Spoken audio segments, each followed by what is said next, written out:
Cocktail Hour Cinema, talking drinks and cinema. We watch and eat some dinner, but we don't show you the dinner. It's Cocktail Hour Cinema. Cheers, everyone, and welcome to Cocktail Hour Cinema. My name is Brent. I am Nico. And we're a weekly video podcast that talks about movies, movie news, TV shows, whatever it is we feel like. In every episode, we craft a cocktail themed off of what it is we're discussing. So this is the Oppitini. It's basically...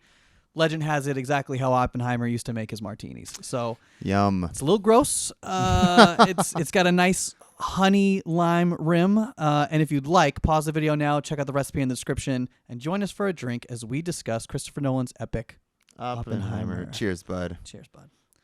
We haven't tried it yet, so here we go.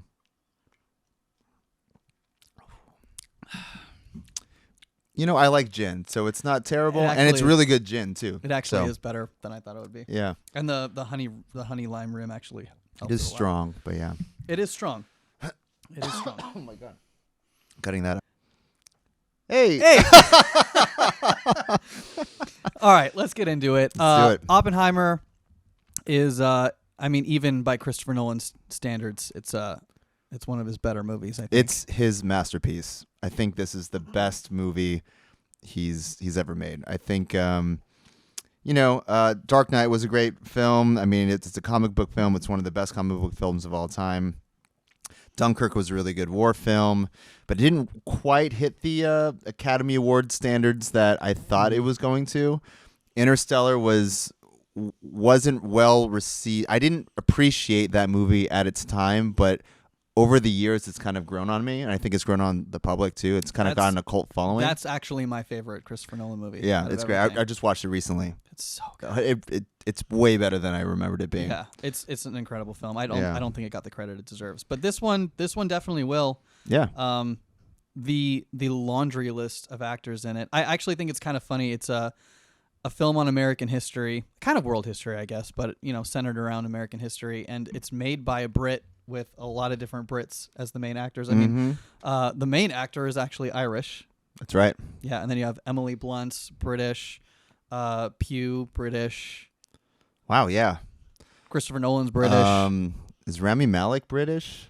I don't know. I know he's Egyptian, but I don't know. Where's he? Okay, that's good. Anyway, that's good. So Rami Malek shows up for one day. Yeah, shot for one day.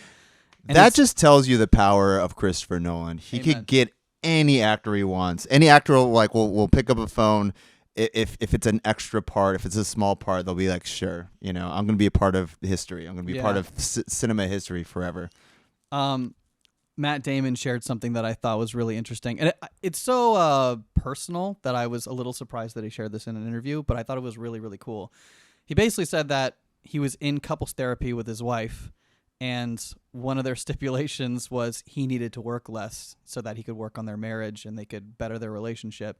And he said, okay, I have one exception, and that's if Christopher Nolan calls. Because he doesn't tell you beforehand. He doesn't say like, hey, by the way, I'm making this movie. Like, I think maybe you'd be good for it. It's never way out. It's always kind of like it's completely conceptualized. He's just figuring out who he wants for the roles, and he just makes the call. And for the most part, he just gets whoever he wants. The way he operates, he doesn't own a cell phone. So he doesn't text anybody. All of his projects are pretty much top secret. I mean, people knew about Oppenheimer. They knew that he was working on this kind of in pre-production. But I think even before that, like it's not like Hollywood just knows what he's going to be doing. He's very reclusive by himself in his workshop or whatever the hell he does, in his little Nolan Willy Wonka factory. Yeah. Yeah, so he randomly called up Matt and was like, hey, man, I really want you for this role. And Matt's like, it was a little tense in the household for a moment, but, that was literally the exception is like, I will not be working in the immediate future unless Christopher Nolan calls. And then he's the hall pass. Christopher Nolan calls. He's the hall pass, right? Yeah. Every couple has that celebrity hall pass. And I guess they have one for acting jobs, and it's fucking Nolan, man. It's hard not to talk about Nolan as if, because he is like one of the leading just film creators of at least our generation. I mean, like he's in kind of a league of his own with There's not a lot of filmmakers, Tarantino right? and like people of the like I think he's officially in that ilk now where it's just banger after banger after banger after banger. Well, I mean, the thing is, there are a lot of great film directors. There's not as many as there used to be, like pure Hollywood original films, and not a lot of studios put their trust in a filmmaker like this to give him such a budget and such a creative freedom, right? It's not like the studios are pushing back on the things that he's doing. I'm sure he has so much sway, especially after, I guess, the fallout with Warner Brothers. The fallout with Warner Brothers. Universal picked up this movie, and I'm sure part of the stipulations was he has like almost complete carte blanche control. Exactly. Which is what every filmmaker wants. And if this is the result of that, I mean, studios should be, doing this more often. Yeah, it's funny, like listening to actor interviews talking about working with Nolan. They think it's funny how he makes these epic, insane movies, but then like on set, he's very, very dialed back. Like they'll finish a scene and they'll be like, Christopher, what did you think? And he'll be like, it was good. Yeah, I think we got it. Yeah, it's good. Like, can I do one more take? I feel like I could. Yeah, one more take. Yeah, sure. Yeah. Like, it's just like everything feels so smooth and simple, and right. Unlike other movies, he doesn't have a whole setup where the actors can come back and watch their scene in monitors. He doesn't have that. He doesn't work like that. Right. So, I think it was Matt Damon that was saying in an interview, it's actually really like a beautiful thing, because instead of like really analyzing and like going back, and a lot of the times he just expects you to come having everything completely prepared. Oh yeah. And you don't get a chance to analyze yourself. So you're basically doing the scene. If Christopher thought it was good, you don't get to go watch the film and decide if you thought it was good.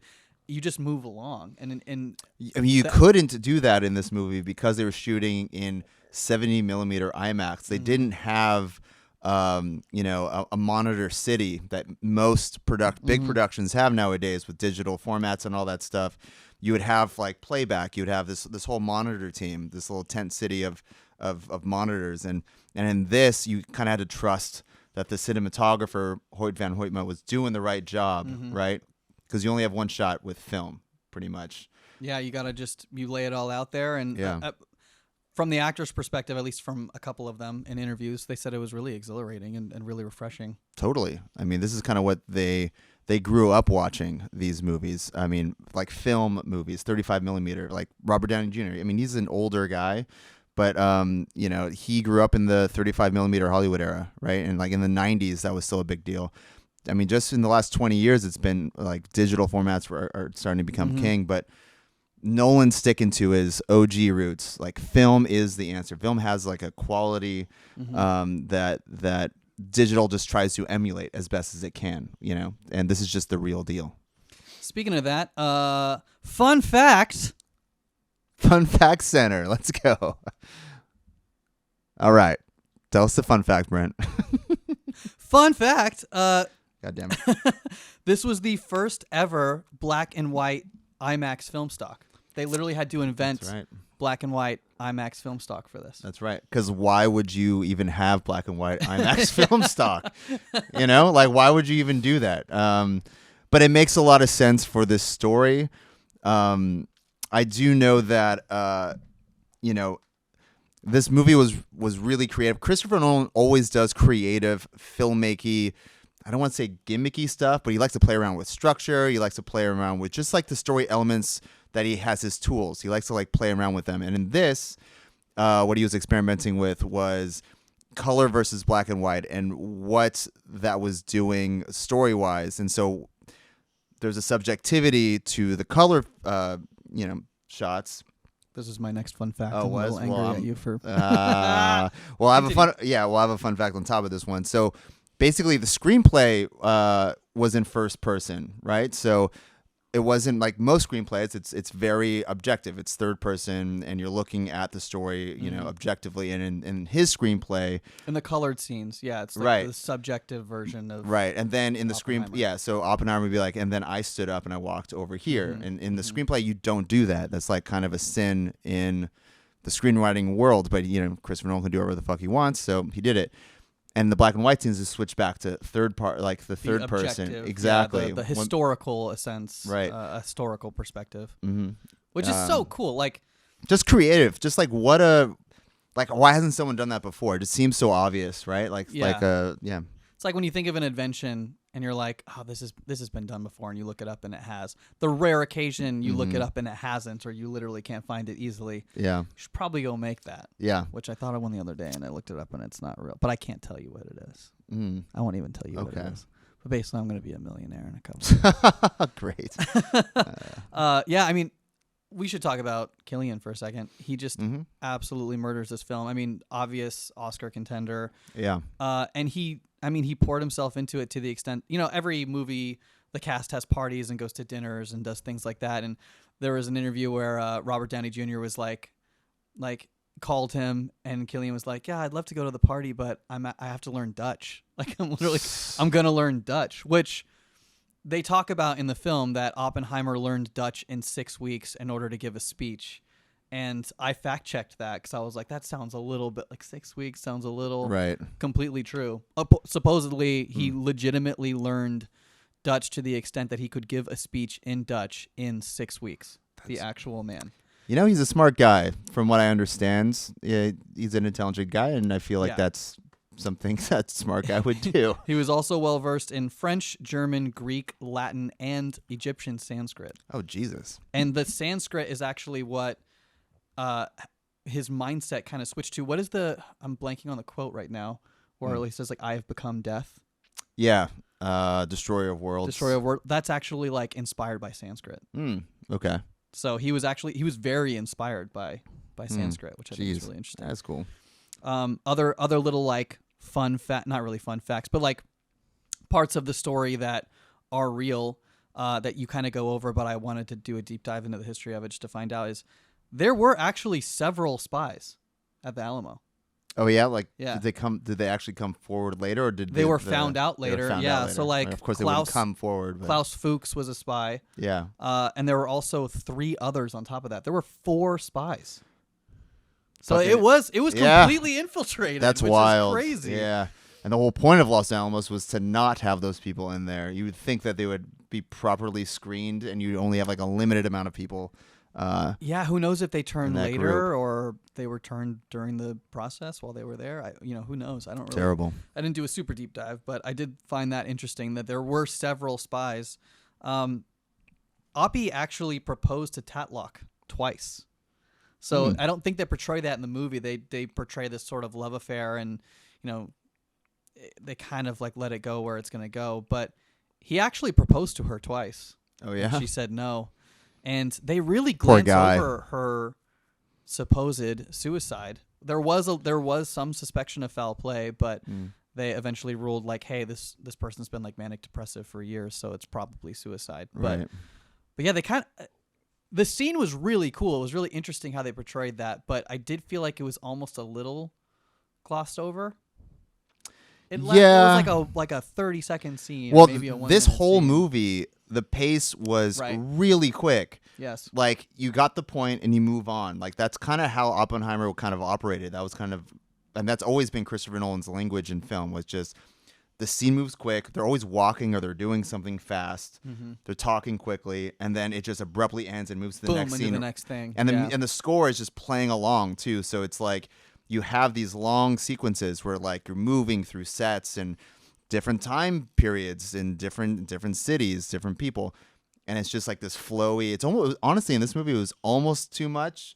Like there were some times where I'm like, oh man, like pump up the brakes and let's breathe in the scene a little bit longer. But I feel it was like 3 hours long. I feel like I'm pretty hypersensitive to the pacing. I feel like that's something that I usually gravitate to noticing. And I did notice that it was quick, but it didn't really bother me, which is strange. It's just such a good movie. Like there's so many things they had to accomplish. There's so many like important scenes they had to get to tell it historically accurately that I was pretty forgiving to the pace because it kind of had to be that way. It's still 3 hours and it doesn't feel like 3 hours. And it's almost all dialogue. So for a movie to be like basically entirely dialogue and be 3 hours and not like take me out of it, I think is a testament to the script. But I did want to talk about Ludwig Göransson, the composer, because the score really is incredible. I mean, outside of Ludwig, there's the stomping footsteps that they use as like a tension builder in a bunch of different scenes, which is sort of like after the apex where he's really grappling with like the morality of the fact that he made this bomb. But I thought it was interesting that Ludwig Göransson's wife is a violin player. So when they were kind of fishing around with ideas for it, the idea was for it to like grow and be sort of almost choppy and almost like horror film like a horror film score, but then be able to transition directly into long held like harmony. So there's this like tension and release that's really quick in the score, right? And it's throughout, and then you add in like the bleacher stomps behind that and different things, and it's a really, really interesting score. I mean, Nolan's always been so good with who he casts to score film. Like another one of their choices was Ludwig.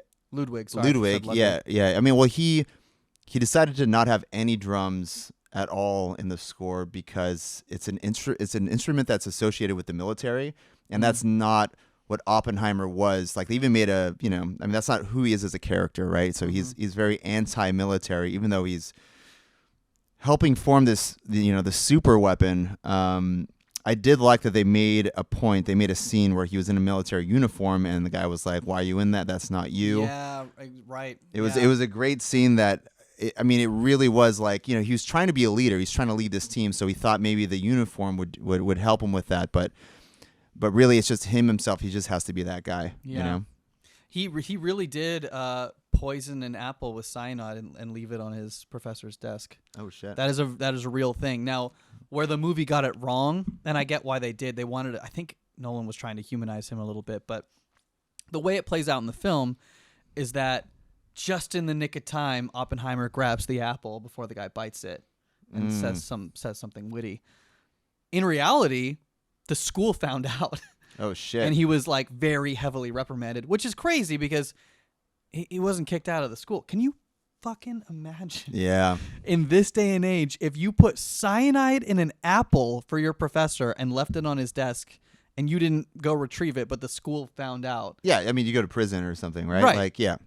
Different times, man. Yeah, it's a whole different time. That's insane to me that's true, but I looked it up, and that supposedly that's the way it played out. Is he got in trouble, and he was like, actually, that's a sinister thing to do. He made the A-bomb. I think that's a little more sinister. Killed a lot of civilians, I mean, yeah. So did you ever hear about Hiroshima? I think we talked about that in high school. Yeah. I did want to talk about that a little bit just because I think Nolan does a really good job of playing those two lines, because the big line in the film is like, I don't know. He gets asked like, can we really be trusted with this power? And he says, I don't know if we can be trusted, but I know the Nazis can't. Right. And that, if you really think about like the whole film, you're kind of in this day and age with our modern minds and history, 2020, whatever that saying is. History is 2020, whatever the fuck that saying is. It's very easy to be like, that was an incredibly fucked up thing to do. Mm-hmm. Hindsight is 2020. Hindsight is 2020. Thank you so much. This martini is very strong, and it's already getting to me. But it's true. If you think about, just play out, what if we didn't do that? The Nazis quite literally wanted global domination. Absolutely. They literally wanted to destroy at all costs. At all any costs. cost. Yeah. So it is sort of crazy to think about, what if this didn't take place? What if Oppenheimer didn't? What if this whole thing didn't happen? And the Nazis got a hold of an A-bomb before the rest of the world. What the hell would that? I think you're forgetting that this took place after Hitler already passed. I believe.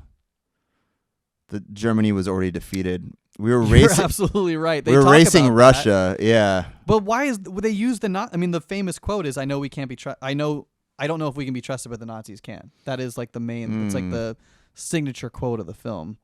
Right. So they were worried about the Nazis, and the Germans were the ones who were more advanced than anybody else in science. Like we were, as they say in the film, we thought we were 12 months behind, and then Oppenheimer goes 18. He's like, how did you know that? Right. Well, I mean, I'm sure this movie didn't take place in 1 month. Maybe years went by, and this kind of took place in a window where the Nazis were still I mean, Kicking? the Still war kicking? the war was still happening. Yeah, well, You know what I yeah, mean? yeah. So like the Nazis were still involved, but by the time we dropped the Hiroshima bomb yeah, and Nagasaki, the Germans were already defeated. and we had switched gears because of Pearl Harbor. So Right. the second Pearl Harbor happened, our focus went to Japan. Mm-hmm. But yeah, I mean, it is it's one of the darkest things in all of human history. Right. And Nolan had to try to figure out how to deliver that in a way that didn't villainize Oppenheimer, because I don't think he's a villain. Like, I really do think that there is a conversation to be had about the morality of us trying to beat another country to this terrible, terrible thing. And Well, absolutely. look, we're doing that now. Like, there's a reason why we can't just go like, hey, AI is getting pretty crazy, everyone slow down. Because like all these companies in China, companies in Russia, all over the world, all these companies are working really hard to get to be the king and queen of AI. And we can't stop that. Like, if Google decides to put a pause on it, Meta doesn't. Right. You know what I mean? So it's going to continue no matter what. And Totally. that's why it's pretty easy to have a bleak outlook on Right. what the hell the world is I going mean, to be. you got to be 10 years. you have to be the first to this specific thing, Yeah. the atomic bomb. Because that's in its own right. Yeah, it's an offensive weapon, but it's also a defensive weapon because the knowledge of the us fact that having it. you hold it Yeah. means you don't want to poke the bear, right? So Yeah.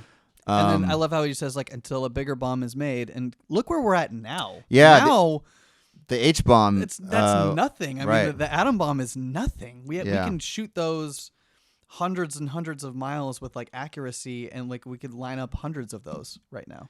Oh, absolutely, yeah. Which is Yeah, the absolutely insane. the Tsar Bomba, which is the largest nuke ever detonated by Russia, is like 50,000 times the power of the Hiroshima bomb.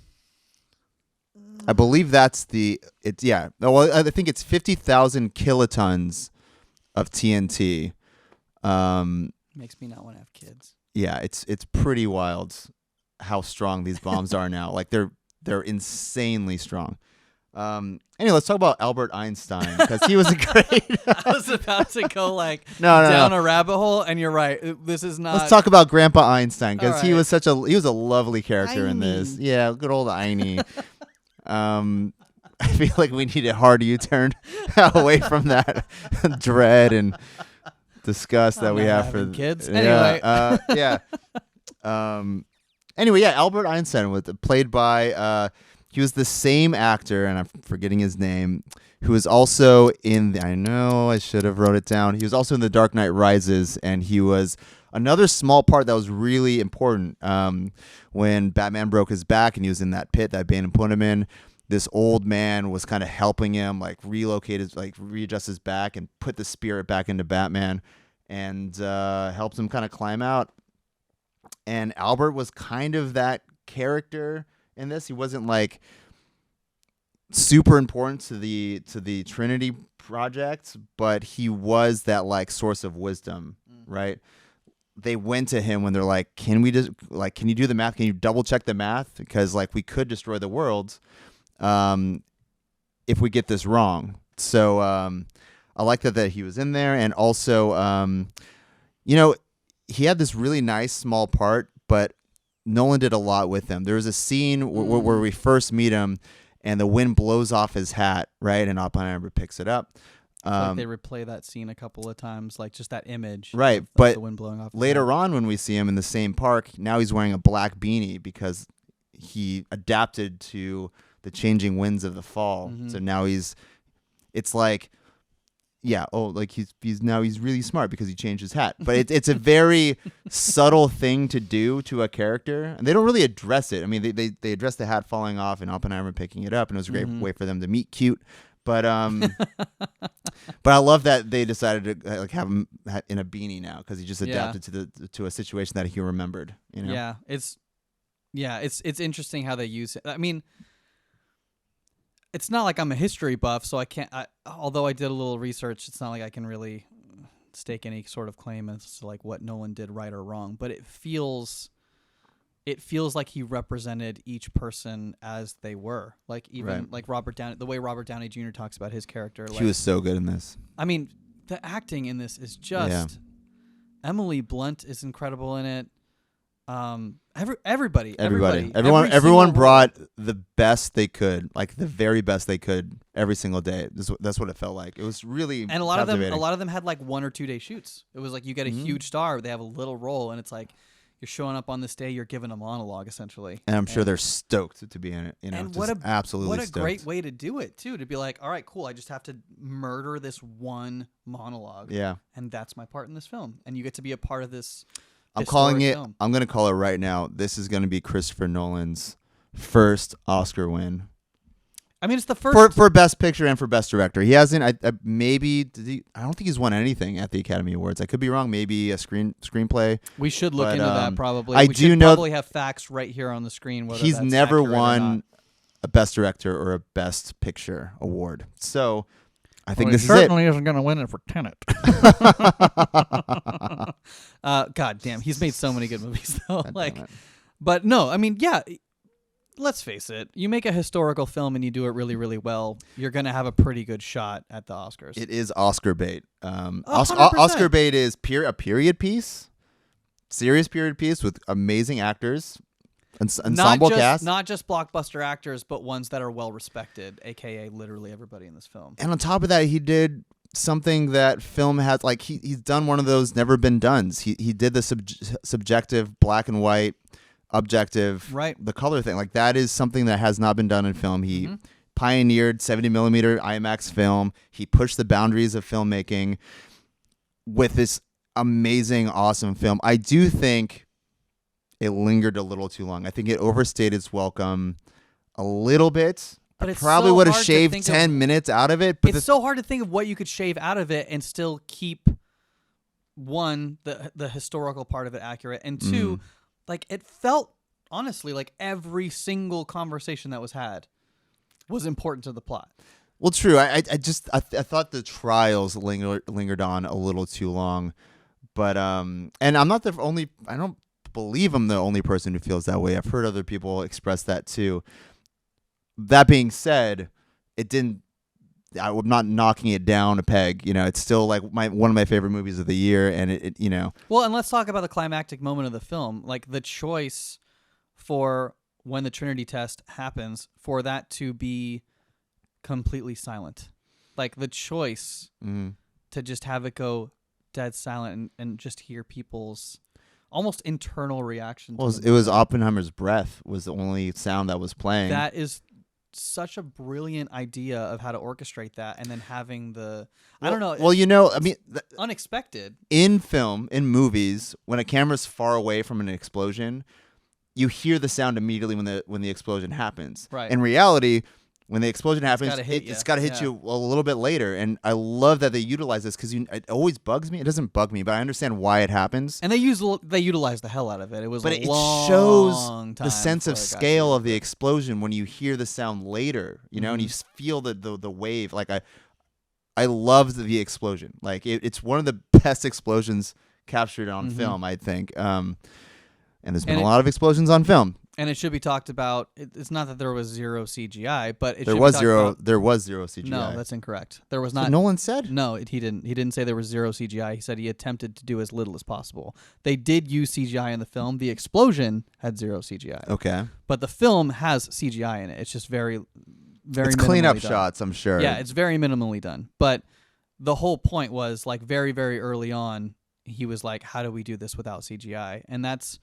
In this day and age, that's like sort of a Tarantino thing to do. Like it's just one of those things where you got to problem solve and you got to figure a lot of stuff out. And it wasn't just the explosion. I'm positive. Okay, all right. Because I swear I heard him say he had zero CGI. I told someone else that it was zero CGI, and then I looked it up, and Nolan is very clear with his words that he does not say zero CGI. He says interesting. He says the aim was to use as little CGI as possible. That's the way that he phrases it, and there is CGI in the film. All right, chat. Let us know in the comments below if you use CGI or not. I'm sure. Look at you, social media. I love it.